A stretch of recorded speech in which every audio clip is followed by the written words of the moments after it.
taking resources from African countries has always been used as live ammunition against China's growing presence and business stakes in African continent.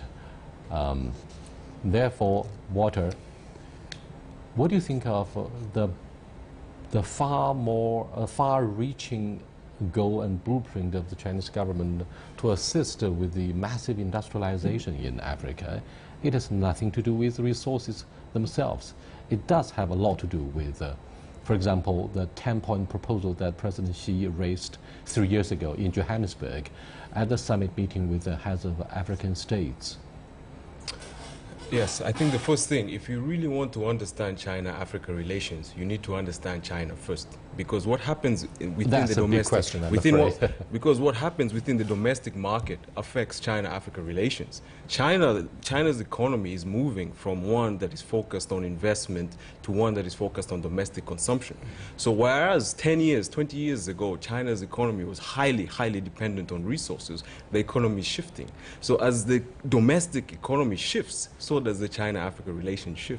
And like I mentioned in the opening statement, this visit by President Xi Jinping visited 3 countries that, they're not resource-rich countries. And one of the reasons to visit South Africa is not necessarily for their resources, although they're a resource-rich country, is because most of Chinese stock investment is in South Africa. And also there is the BRICS conference.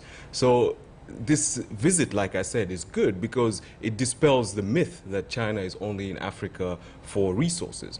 One of the key things driving China now is that the domestic market is also saturated. So China is in quest for new markets, and Africa presents one of those potential markets. So this visit is good because, I believe China has 3 main interests in Africa. The first is support in the international community, whether that be in United Nations organizations or whether it be in other multilateral agencies. The second is quest for markets. Although the domestic market is not enough for most companies, particularly private companies. And of course the third is that yes, Africa does have resources that China needs. So it's a 3-pronged approach. And as the Chinese domestic economy changes, so does the China-Africa relationship.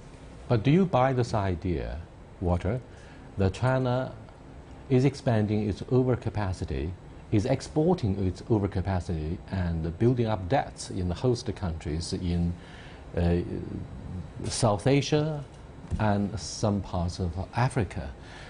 This has been a popular assumption in the Western media, which criticizes the essence of China's Belt and Road Initiative. This is what I would say. Let's look at construction. There are over 100,000 Chinese construction companies domestically. As the Chinese economy has slowed, if you remember, in 2008, the Chinese economy was growing at double digits, almost 14%. Right now, the Chinese economy is growing at 6%. There's 100,000 construction companies. They need to build. What because are they going to do? The construction boom is over. Yes, the construction land boom revenue is over. Yes. So now these companies need to move overseas. At the same time, there's an infrastructure deficit, not only in Africa, but many other nations.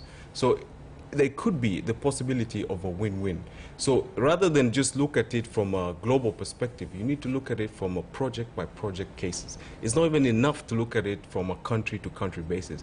You need to look at the specific project, you need to look at the specific project terms, because that is how you'll understand whether or not the deal is fair for both countries. Thank you very much. Ravish?